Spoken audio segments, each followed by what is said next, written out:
Hindi alintana ng ilang bakasyonista ang pag-ulan sa Boracay para makapag-enjoy sila sa beach. May ulat on the spot si Kim Salinas ng GMA Regional TV. Kim? Rafi, perfect place ang Boracay para mag-unwind at mag-relax sa ayon sa mga turista ang pauwi na sa kanilang pagbabalik trabaho. Maulang umaga ang muling sumalubong sa mga turista sa isla ng Boracay ngayong araw. Sa kabila nito, kapansin-pansin na enjoy pa rin ang mga turista sa paliligo sa ulan kasabay ng paglangoy sa beach. Meron namang ibang nag-jogging pa nga. May ilang turista na sa halip na magmukmok sa kanilang hotels habang hinihintay ang nakaschedule sanang island hopping, piniling magtampisaw sa tubig kasama ang pamilya.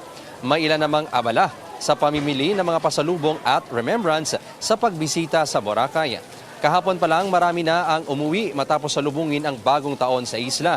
Ngayon, dagsa na rin ang outbound passengers sa Cagban Jetty Port.